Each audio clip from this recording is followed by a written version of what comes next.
This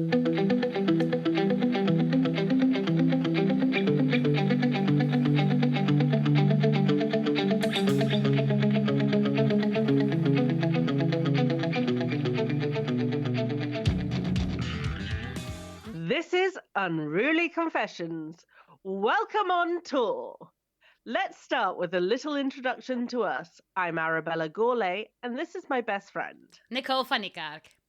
We've been besties since we met on our first night at uni, and we instantly bonded over the love of our favourite band, which I'm sad to say we cannot say who that is because of copyright, blah, blah, blah.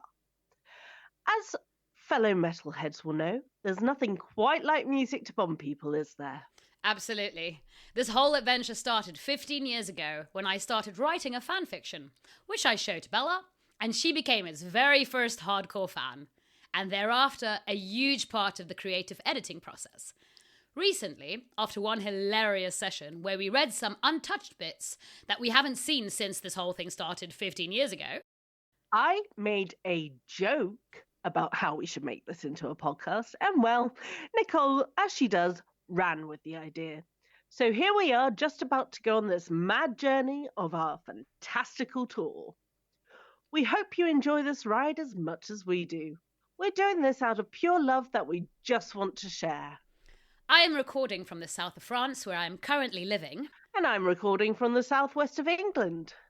We hope that you feel like you're in the same room as us, and we're just having a frickin' laugh. You know, it's not to be taken too seriously. It's a fun story with a bit of smut. A bit of smut. Okay, that might be understated, but it is a very good story because she is actually a professional writer. She has books and everything, people. Books and everything. Thank you, Bella. But now for some serious disclaimers. The following podcast contains adult themes, graphic sexual content, strong language, alcohol and drug references, and some infrequent violence. Everything you need for a wild ride.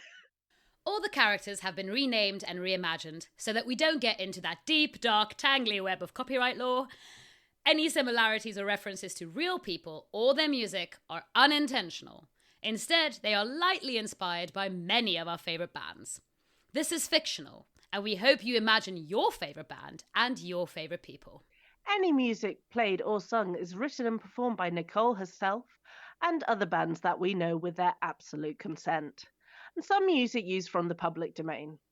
Any songs referenced in the story, please feel free to go find them and play along while you're listening. So without further ado, get ready for your very first episode, named In the Beginning.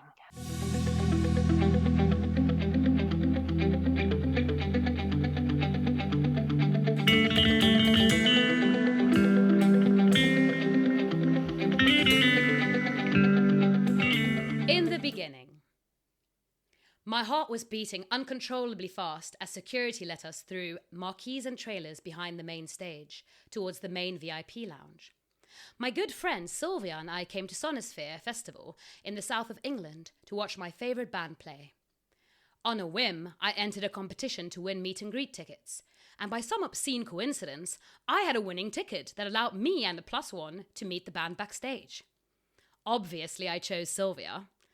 She was walking next to me, looking very calm and collected. Unlike myself and the other 8 fans who had meet and greets, I looked at the frantic wild creatures around me as my heart pounded. I would have been jumping around as they were if I wasn't so terrified. I had been waiting such a long time for this opportunity to meet the band and was convinced that it would never live up to my expectations or that I would make a fool of myself, the latter being a lot more plausible. Sylvia's dark brown hair was tied into a rough ponytail and was coming undone at the sides of her face. She gave me an excited smile. My features were lighter than hers. I had curly blonde hair, green eyes, and was a few centimetres shorter than her. Sylvia helped me fix my face as my makeup had sweated onto my cheeks in the mosh pit.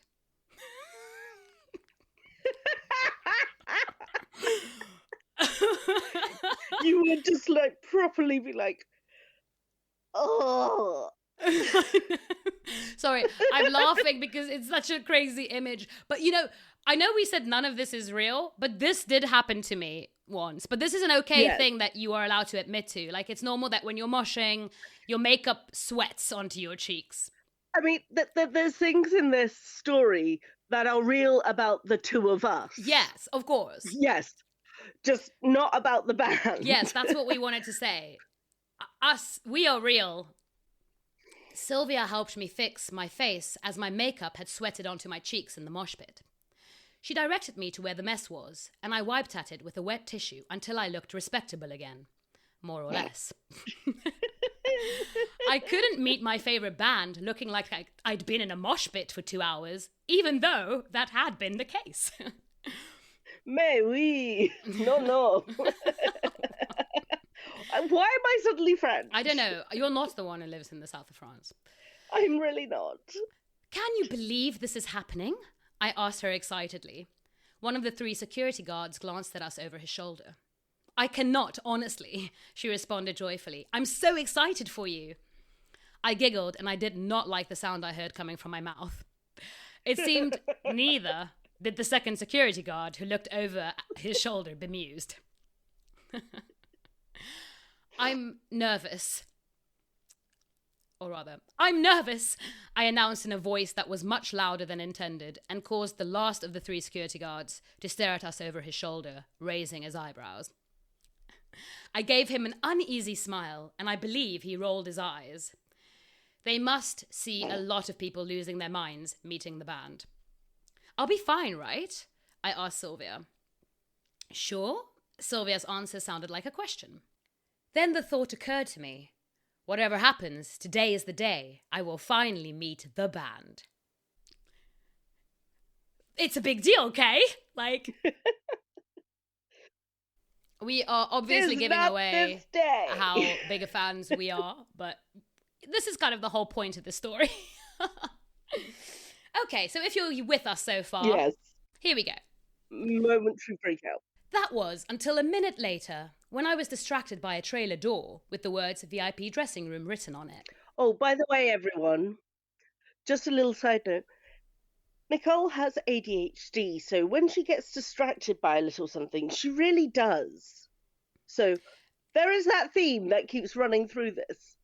So yeah, yes. So what Bella means is this part is also not fiction. Okay, back to it. That was until a minute later, when I was distracted by a trailer door with the words VIP dressing room written on it. I was lost in thought, curiously studying the trailer when a voice said, "There you are." I looked up to find another security guard jogging to me. "I've been looking everywhere for you." I looked around me and realized I had completely lost the rest of the group. I gasped. I'm so sorry, I told him. I hadn't realized where the time went. "Don't sweat it," he answered a little stiffly. "But we better get moving. We're behind time and he's waiting for you." To my great surprise, he took a step up the little steps to the trailer door and knocked on it. "Wait a second," he told me. "Open my heart." What was that accent? Open. I'm not trying. Bella and I, when we started doing this podcast, we said, look, try not to do... The guys are all from California, except for one guy who's from a different part of America. But the point being, we decided, let's not actively do the accent. If it comes naturally, great. But there will be times where my mouth will do something super weird, and I apologize. Like just now. Oh, Pan, what? It's all right. I randomly become French, apparently. So it is just chaos with us. So who is the weirdest one here? So what does he say? He says open like a normal person. "Wait a second," he told me. "Open." My heart jumped as I recognized the voice coming from inside the trailer. The security guard next to me smiled and pushed open the door. "Good luck." "Good luck?" Oh. Oh, no. He wasn't really helping to calm my pulse that was starting to make me feel a little lightheaded. I walked slowly through the door that he held open for me. Once I was inside, he closed the door behind me. I stared at the closed door for a few seconds, trying to calm my heart before turning on the empty trailer. It wasn't what I expected. The inside of the trailer was quite luxurious in accents of white and black. 2 empty beer bottles stood on the low table in between 2 black leather sofas. Straight across from me was a doorway with a closed door leading into what I assumed was a bathroom of some kind. There was a mini fridge against the far wall to my left. All in all, it was very lovely. I wondered where everybody was. Should I even be in a trailer? I thought. Hello? My voice didn't betray my nervousness to my astonishment and relief. It was too quiet, though. I took a breath to relax and thought about sitting down, but then decided against it. Hello? I tried again. Still nothing. I bit my thumbnail, staring around. Realizing something seemed off, I went back to the main door of the trailer to check if the security was still there. As I reached for the handle, I heard a door open, and he said, "Hey there." I spun around in shock, and seeing him, put a hand to my chest, involuntarily gasping for air. He gave a dry chuckle. "Sorry, I didn't mean to scare you."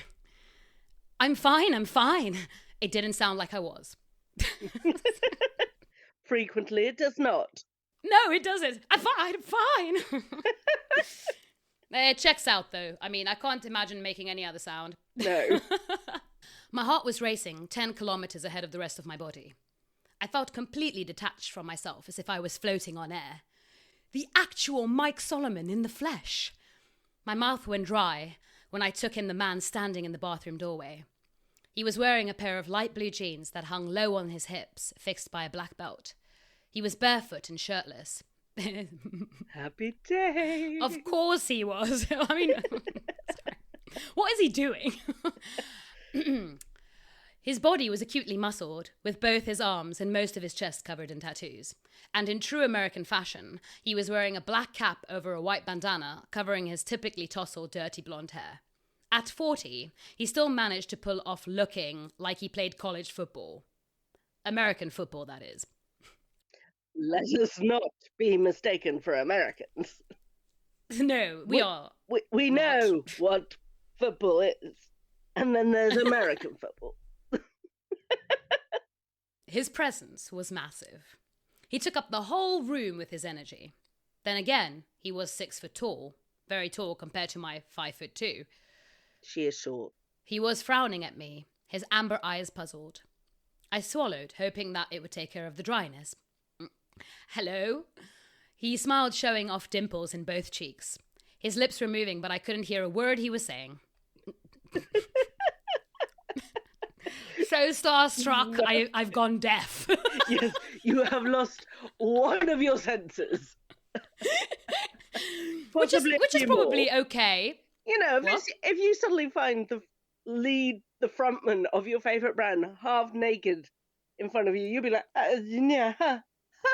Especially as I expected him to be behind a desk or something. I don't know, a table, signing autographs. Not like Is he a businessman? A desk? No, not a desk, sorry. You know what I mean? Like sitting at a table where you bring a poster and he signs it. Not like appearing from the toilet like a freaking creep. No. What?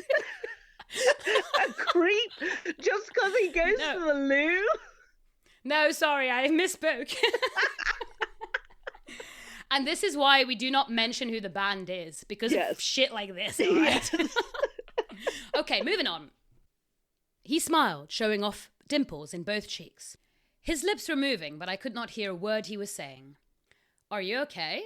he asked, waving his hand slowly in front of his own face to get my attention. "Oh!" I said much louder than intended. Yes, I'm fine." He must be used to people falling all over him by now. "Beer?" he asked, pointing towards the small mini fridge. "I don't drink beer," I said automatically, but realized I should probably have one. I mean, I only drink brown beer. "Whiskey?" he offered instead. "Please." To my surprise, he pulled a bottle of Jack Daniels from a duffel bag next to the sofa. He moved to the counter and glanced over his shoulder at me every so often. He seemed perplexed by something. It made me feel panicked, and I wished I knew what he was thinking. He poured the whiskey in silence while I stared at his back. He looked over his shoulder again. "You can sit down, you know." I sat down on one of the sofas immediately, as if he had commanded me. A little foreshadowing? No? What? Just a tiny... No. What? No. I sat down on one of the sofas immediately, as if he had commanded me. I still hadn't accepted that it was real life yet. That's fair. He walked over and handed me the small glass of whiskey. My heart bounced when he came close to me. I put my glass of whiskey down on the low table with the empty beer bottles as he sat down across from me with a beer in his hand. He watched me intently. Or maybe it just felt that way. I got the impression he was waiting for me to say something, but suddenly I couldn't think of anything to say.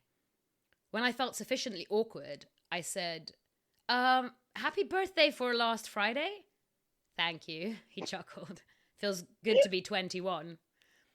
I laughed, knowing full well he turned 40 3 days ago, and looked down because for some reason I had started blushing. What's your name? My eyes snapped up as he spoke. Nicole? Are you sure? He asked playfully.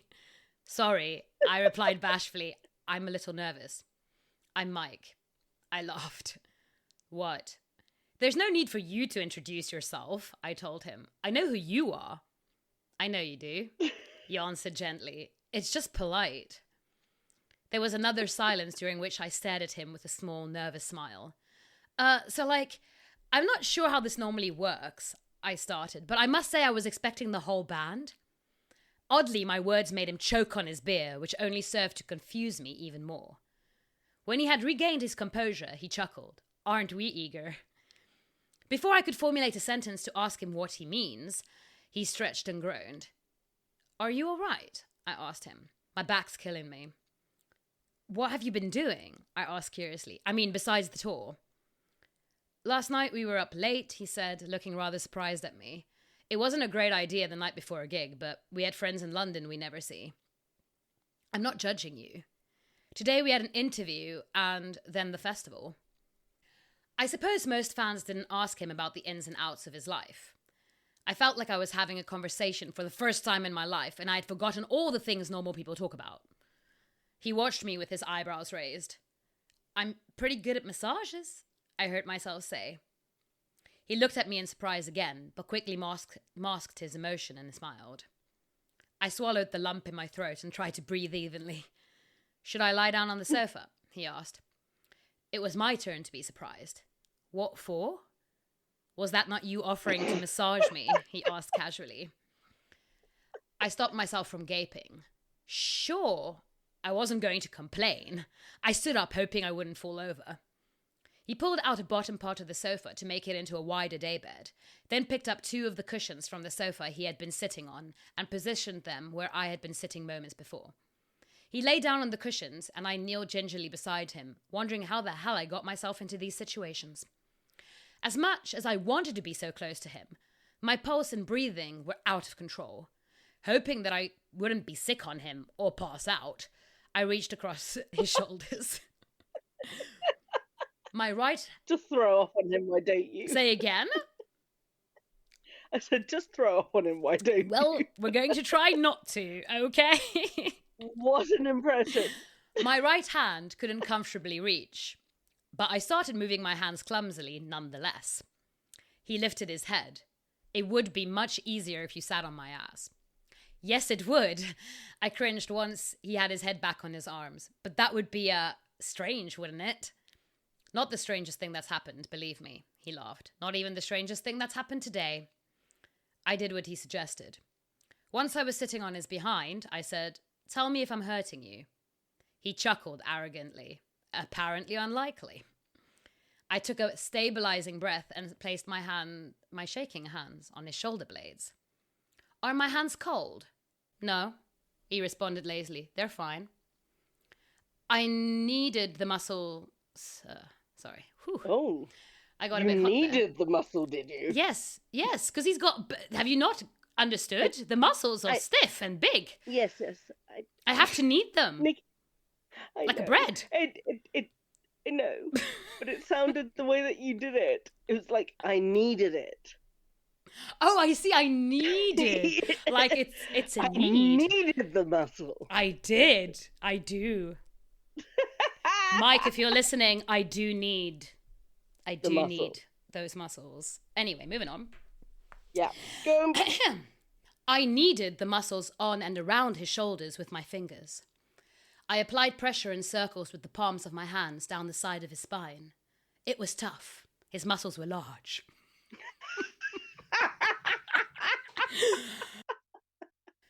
Is it supposed to be turning me on or putting me to sleep? What? I asked, freezing immediately in shock. Don't stop, he laughed. It's working. I thought about that statement, trying to decipher whether he was kidding or not, while working out the tension in his back. My hands were starting to ache with the effort of trying to soften the stone that was supposed to be back muscle. You're really stiff, I half complained, balling my fists and hearing my knuckles crack. I know, he said suggestively. I frowned. Am I missing something here? Mike lifted so suddenly, trying to look at me, that I found myself in a heap on the floor. Obviously. It is your natural place. Oh, wow. In a heap on the floor. I'm What? sorry, I didn't mean it like that. Oh, okay, because it came out really suggestive there. I meant that you fall a lot. You are clumsy, my love. You are correct. You are. You are correct. You are very clumsy. Shit, are you okay? He said, jumping off the sofa and offering me his hand and pulling me up. I'm okay, I told him. I'm just really confused. Did Billy not explain anything to you? Mike asked impatiently. Who's Billy? He's the head of... Look, never mind. He answered. Tell me, why do you think you're here? There was a group. I got lost because that happens. And then I was in a trailer and you weren't wearing a shirt. And that was great, but weird. What is happening? Mike seemed to ask himself. Yes, and I want a meet and greet. His eyes widened in shock. That would have been the first thing to say. Like, wasn't it bizarre that I was here without the rest of the band? Which is why I said I was expecting the rest of the band, I reminded him. I assumed you knew what was going on. I've never done a group meet and greet before. Damn it. He grabbed a shirt and pulled it on, looking unsure whether he should laugh or die of embarrassment. I'm sorry. He rubbed over his face. I'm sorry too, I said. Hang on. Aren't you supposed to be at the meet and greet? In 20 minutes, he told me. But there's a whole little reception for you guys before you get there. So, just one more question before I go then, I told him. Who were you expecting? Not audacious or anything. No. He looked directly at me, which caused the butterflies in my stomach to dance wildly. A call girl? I heard myself suggest and regretted it immediately. Luckily, he laughed. No, more like a specific type of consenting fan, he said, waving it off and sitting back down on the sofa. Honestly, I'm sorry. I assure you this is not the way I behave normally with fans. Look, it's fine, I assured him. I was going to be ill-prepared no matter what happened when I met you, and I was partly to blame for not being clearer. You did give a great massage, though, he offered as consolation. Thank you. He was clearly embarrassed, but I was curious. If I were, I swallowed, whoever you were expecting, can I say groupie just to have a word? Why not? What would you expect? I asked with false confidence. A blowjob? He said nonchalantly, like, sorry. I turned crimson at the thought. You're blushing, he noted, amused. I failed miserably trying to cover up the fact and started stuttering. Oh, no, it's not about the... Yes, it is. Relax. What else is it going to be about? I know, I mean, how old are we? Relax. Then he narrowed his eyes inquisitively. How old are you? My immaturity obviously had him second-guessing if I had the right to be there. 33, I said, embarrassed. He frowned. You look younger. You thought I was underaged? No one would ever bring you back here if you were underaged, he chuckled. Plus you're married, I thought out loud. That's not why, he said with a note of finality. Ooh. I frowned but didn't pursue the subject. I realized I should probably go when he read my mind. Do you just want to hang out here for 15 minutes? Mike suggested. And then I'll take you down there myself so you don't end up terrorizing any other musicians. Seems wise. Very. Inside, I was elated.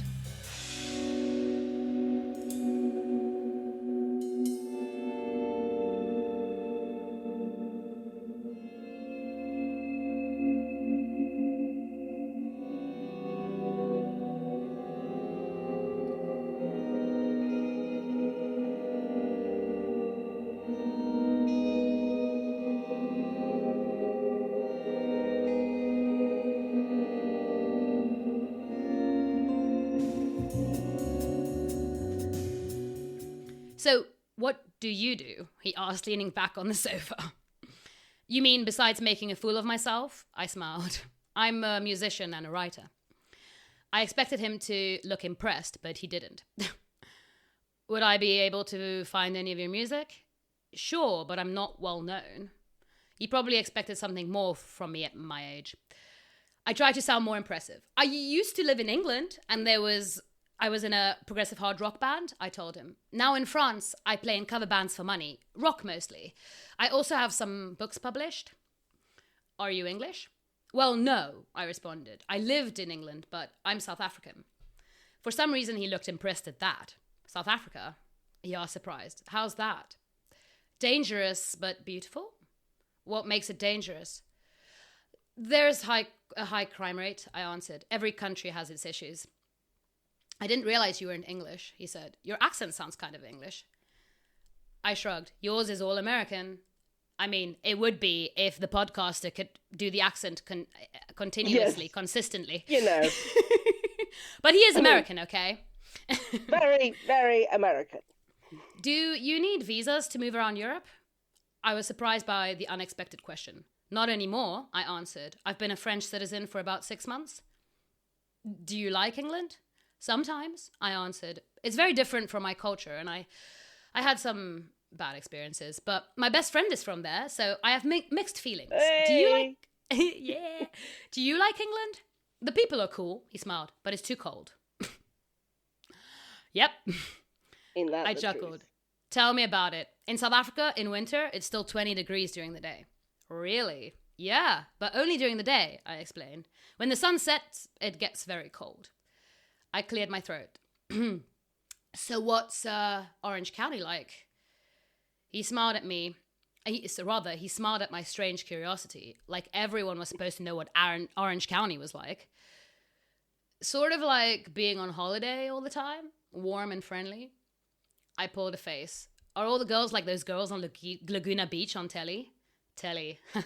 He chuckled at the word. No, the TV shows are exaggerated. It comes from a place of truth, but, you know, it has to be more dramatic for TV. He looked down at the table in front of me. Don't you trust me? Huh? I asked, confused. What do you mean? You haven't touched your drink, he stated, gesturing towards the glass in front of me. Oh!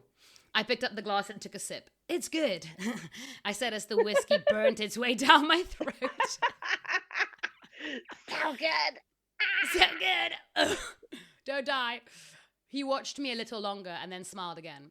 So, a musician, a writer, you don't seem very happy about how it's going.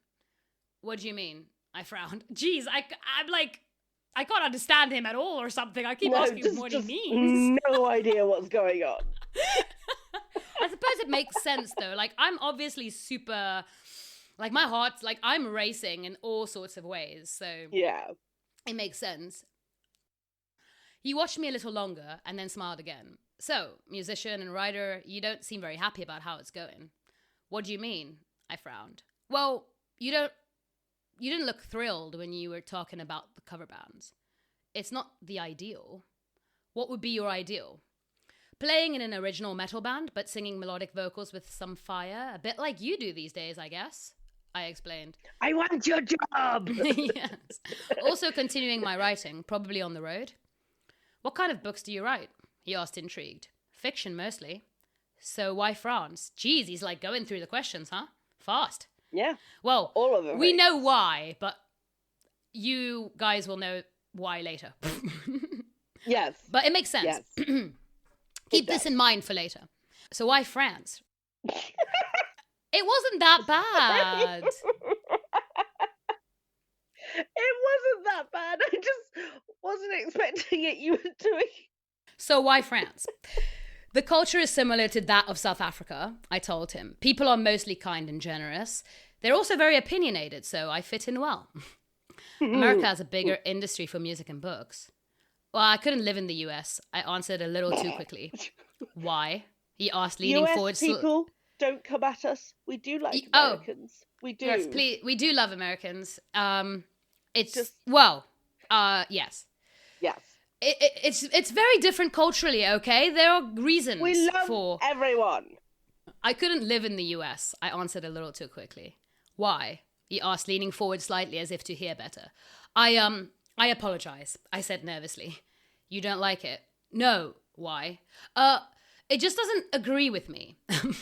How so? You're offended. No, he answered, sounding offended. It's just that I'm trying to understand. It seems to me that money is all everyone cares about, I said cautiously. There seems to be a big emphasis on being the best, and everything seems a tiny bit fake. That's a generalization. Well, most of the authority figures then, I continued, even though every fibre of my being was telling me not to. The politics are a mess and never mind. No, please, Mike said, enlighten me. No, I'd rather not. For example, I said, regretting mentioning America at all. It's sometimes good intentioned, but the US always goes off to help other countries and end up making the situation worse. How the hell did we end up in this conversation? I chastised myself silently. Do I have to like everything? I attempted innocently. It's the idea I don't like. Have you ever actually been there? He asked, raising his eyebrows. I swallowed. No. Chill, he laughed. I know it's a mess, especially with our recent records of presidents. He got up swiftly from the sofa and surprised me by sitting down next to me. I breathed out loudly. He frowned, and then slowly a smile parted his lips. Are you scared of me? I shrugged. It's not fear, it's nerves. Like, I'm afraid that you would think I'm annoying or typical, or may even be disappointed that I don't like you. They say you should never meet your idols. I immediately felt like I overshared. You don't like him? Well, you're not typical, he assured me. I'm still deciding about annoying. Are you disappointed yet? Who said you were my idol? Ballsy as fuck. Yep. He blinked a few times, deciding whether to be offended or embarrassed. Kidding, I grinned. 1 point for me. He grinned. I didn't realize we were awarding points. I just started, I told him. Why does being around me make you feel nervous? Are you serious? I asked him, surprised. You must realize that fans create this idea of people and they're afraid of having it squashed. Like, when you met Metallica, weren't you nervous? Well, yeah, he smiled, but I wasn't shivering the way you are. Oh. I swallowed. Well, you're an attractive guy. He chuckled. You mean you're nervous because you think I'm hot? Thanks for stating it so directly and clearly, and directly. 1 point for me, right? I'll give you that one. Thank you. Addressing the nerves helped me feel more relaxed. Forgive me if I've gotten the wrong impression, but are you in an open relationship? I asked him suddenly. I mean, romantically monogamous, but not sexually. He raised his eyebrows in surprise. Are you familiar with the lifestyle? I nodded. You can say that. You haven't gotten the wrong impression. He confirmed. There was a knock on the door. Mike, someone called. Time to wrap it up. Already? I complained out loud. I'm sorry, Mike said. What? It's just like, already? Already? I think we all felt that, like, no, not yet. It's not fair. I'm sorry, Mike said. We run a pretty tight ship around here. I understand, I told him and stood up. I suppose it would be presumptuous to ask you for a photo and an autograph? Not as presumptuous as offering me a massage 30 seconds into meeting me, he pointed out. Owie. So true. I blushed. Look, I saw an opportunity and I went for it. I took out my phone as he scrolled down his autograph for me on a photo of the band. It'll take me a while to get all of your autographs, I told him, if I keep meeting you one by one. I'll make sure you get all of them, don't worry. I laughed. Deal. Now hurry up and let's get this photo taken, he insisted. I stood next to him. He put one arm around my shoulders and held my phone with the other as he took the picture. Thank you, I told him sincerely as he handed me my photo of the band. It's been a pleasure. Likewise, he countered. Would you like a hug? That would be great. Any damn day of the week. He hugged me briefly and I walked to the door, trying not to feel sad. At the door, I turned back towards him. Oh, by the way, meeting you wasn't a disappointment. I'm glad to hear that, he grinned. Can I ask you a favour, please? I frowned, unsure what kind of favour he could need from me. Go for it? Would you mind going with Billy to sign an NDA? He asked me. I revealed some things to you tonight that I'd rather keep private. Goodness, that sounds serious, I replied. But yeah, I can do that. It would mean that you'll miss the meet and greet, he clarified. But I was looking forward to meeting Jay. Jason was the band's drummer. Is he your favourite? I'm not sure how to answer that question. Frankly, works for me. He is my favourite, I started, but don't overthink it, he replied shortly. Go sign the NDAs and I will make sure you meet the band after. I'm here with a friend, though. What's her name? He asked, and I'll make sure she gets the message. Sylvia. Cool. He walked to the trailer door and rapped his knuckles on it. The door opened seconds later to reveal the same security guard from before. Billy, can you take Nicole to sign an NDA with Melissa, please? Mike asked him. I'll meet you back here after the meet and greet. Okay, but I'm taking you to the meet and greet first, Billy told him. You're going to be late. I was asked to wait outside the trailer while Billy accompanied Mike to the marquee for the meet and greet. He returned 5 minutes later and asked me to follow him. As we weaved our way through the trailers, I finally had a good look at Billy. He had a dark olive complexion, black hair and brown eyes. So you're their bodyguard, I guessed, or like part of management? I am the head of security. Why do they need bodyguards? I asked, when they're all so big. He shrugged. Think about it. If they were to hit a fan who tried to get at them, what do you think the media would do? I nodded.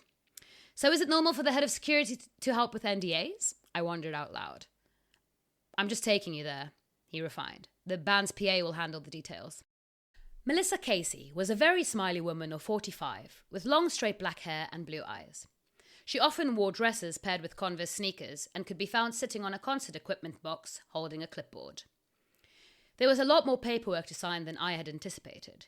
Melissa was very helpful, though, in explaining the ins and outs of it. I signed a standard unilateral NDA, agreeing that I would not disclose any information that Mike had shared with me in the green room concerning the band, their unreleased music, or any upcoming album or tour-related information. Miss Casey, Mike and I didn't talk about any of the band's music, I told her, so I'm a bit confused. What he did reveal was more personal? That's his prerogative, she answered. This is just to cover legality when it comes to creative work for the label. When it comes to the band's personal life, that's their business who they trust with it. I frowned. Why did Mike want me to sign it then? I'm not sure. Does the band or label get people to sign NDAs often? When people work with the band long term or spend a lot of time around them, normally either for album recordings or tours, she responded. Did you have to sign one? Of course, she said. I work for the label. But I spent 10 minutes with the guy. It's not like we're working together. Billy wasn't there to escort me back to Mike's trailer as he had to return to be with the band at the meet and greet. Therefore, he asked me to meet him back at Mike's trailer. Unfortunately, it meant that I had to try and find it by memory from the directions Melissa gave me. Dangerous. Very dangerous. I failed. But I did end up at the marquee where the meet and greet was held. Only it was over, and there was no one around. I started back the way I'd come and luckily came across Billy, who had apparently been looking for me again because the first words out of his mouth were, "You do not follow instructions well." Shocked, I cleared my throat. "I'm sorry, I got lost. Come on, Mr. Solomon is waiting for you. Again." He walked so fast that I had to jog after him. That time, Billy knocked on the trailer door, but opened it immediately and called into the room. "Mike, I found her." "Send her in, Billy." 20 minutes, Billy told me gravely. Not a second more. Ooh. He stood to the side of the trailer with his arms clasped behind him. I hurried into the trailer and found Mike leaning against the counter. His stance was casual, but his eyes were shining with mischief. Oh? Ooh. I see. "Did you get lost again?" He smirked. I swallowed, coming to a standstill about 2 meters away from him. "I did," I answered. "And once again, I'm really confused. I mean, What I signed didn't make an awful lot of sense, and you think you can breathe for a second? Mike asked, and give me time to explain. I let out the breath I was holding, feeling a little silly.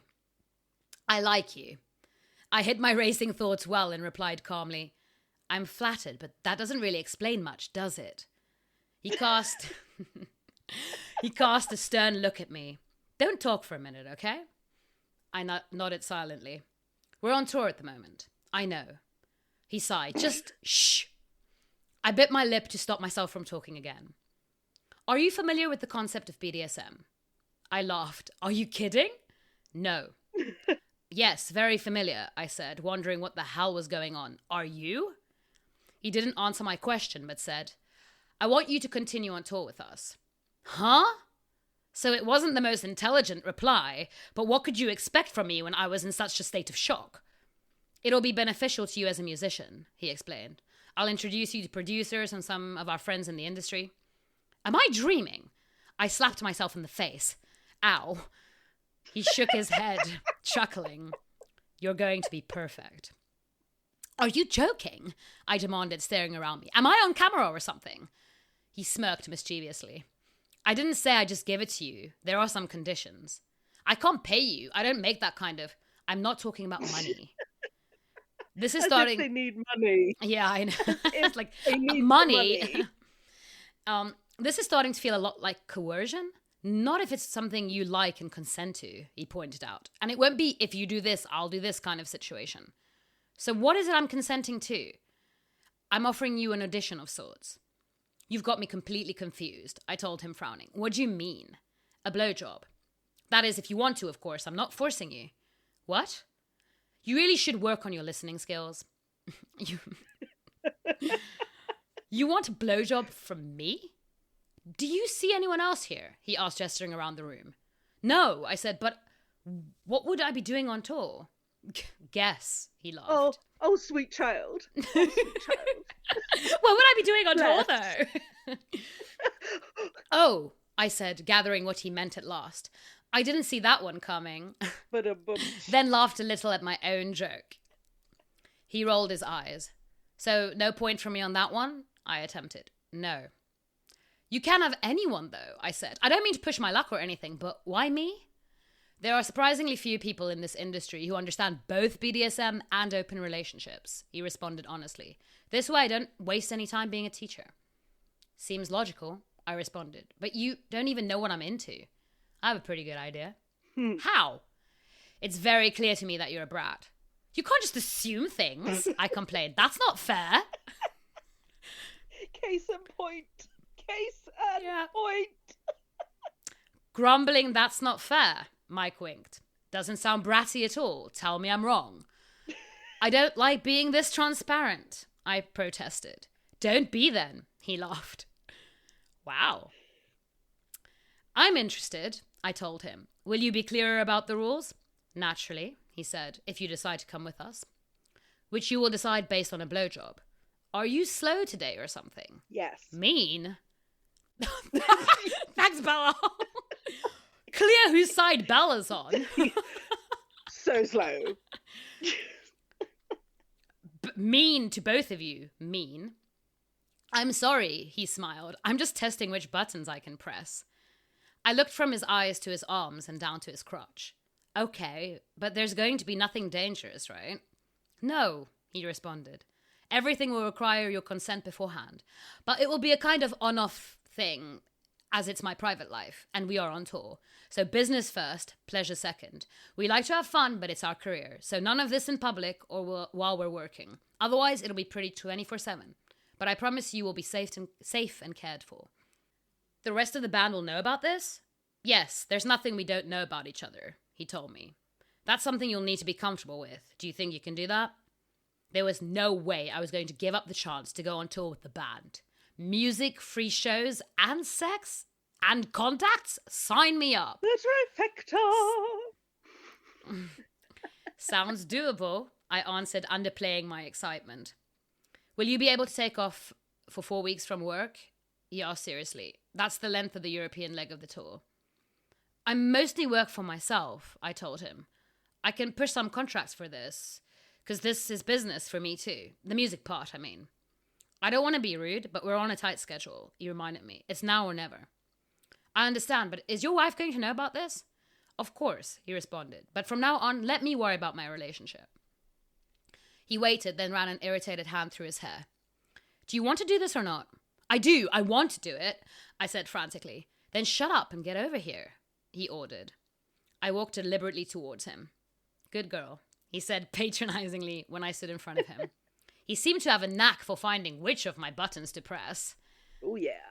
I looked him square in the eyes, ignoring the thudding of my heart. He put a hand on my waist and pulled me against him. I was afraid that I might swoon, but I took a small stage breath. I heard him undoing a zip. I couldn't believe what was happening. A few hours ago, it seemed like an exciting concert day, and there I was, staring up at the vocalist of the band. I sunk down to my knees and commenced with the task he demanded. I curled the fingers of my left hand around the base of his cock, moving my head forward and swirling my tongue around the head. I closed my mouth around him and moved my mouth slowly down the shaft. Damn, he's big. This is hardly an easy task. But why am I complaining? I'm actually doing this to him. I tried my best to get it as far down my throat as possible. But when I felt I might choke, I moved back up again. I started moving my left hand up and down him at the same rhythmical pace. I pulled my mouth off him with a popping sound, then did it again in 3 quick motions. He groaned and I looked up quickly. It was also to remind myself that it was Mike Solomon and not just my imagination. It's fair. I cupped his balls with my right hand and squeezed them rhythmically as I closed my mouth around him again. He gripped some of my hair and pushed my head forward so that he went deeper down my throat. Is this okay? He asked. Without looking at him, I showed him a thumbs up above my head. I forgot that. I can't not laugh at that bit, okay? I did so well. I'm so I did so well up to there. It's hard for me to read sex scenes out loud on a podcast, okay? As it is. You guys have to realize. And I smashed that shit. Yes, you did. I was very proud of you. But honestly, that is funny. Oh, thumbs up. Fucking thumbs Yeah. up. Anyway, so let's get back into it before you guys lose the flow. Yeah, let's go. Without looking at him, I showed him a thumbs up above my head. He let out a low chuckle in response before moaning in pleasure. He pushed forward and yanked back a little faster. I wasn't really doing much anymore, having let go of him completely. I felt him harden a little more. He came in my mouth, and I swallowed after the last couple of convulsions. I heard him zip up, and a tissue appeared next to my face. Here, he offered, if you want to spit. Are you crazy? I asked him. I'm not wasting that. Oh, he blushed. Oh my God, I said proudly. Did I just make you blush? He smiled at me. Get out of here. So, did I pass the test? You certainly did. Phew, I laughed. Would have been super awkward if I didn't. One more thing. That NDA, was that because you knew I'd agreed to come with you? I was trying to save time, but you still haven't technically agreed. Mike, come on, I countered. Of course I'll go. I thought you'd say that. Don't push your luck, sir. You are the brattiest of brats. Please remember that you knew this when you will inevitably want to string me up by my bootstraps, I told him. Don't give me ideas, he winked. 2 sharp raps on the door interrupted our flirting. 1 minute, you two. If we don't want Billy to string us both up, I'm afraid I'll have to see you tomorrow. Fair enough, I answered. But it does beg the question, if he only gives us a 1-minute warning and we were still, then we'd have to rush a lot. Mike chuckled. I don't think Billy gives a shit if he makes us rush or not. Noted. Give Billy your details, he instructed. He'll pass it on to Melissa and she'll text you with the details. I was supposed to meet the rest of the band. Did you already forget you're coming on tour? He asked. You'll spend so much time with us, you'll be sick of it by the end of the day. Is that a bet? Let's not start gambling before we've even started. There was another rap on the door. Okay, I'm leaving, I called. See you soon then. I hopped out of the trailer to meet Billy. Have fun? He asked with a knowing smile I didn't love. Yeah? I said, frowning uncomfortably and wiping at my face, just in case. Genius. Damn it. What a genius. Yeah. I have to give you my details. Just your cell phone number and email will do. I gave him the details, and just as we finished, Sylvia walked around the trailer towards us. Have fun? Billy asked her. It was great, thanks, Sylvia answered without the frown or any other form of fidgeting. Good. I noted he didn't ask for her details. We arrived back at her flat in London at around 2 in the morning. We had filled each other in on our spectacular nights.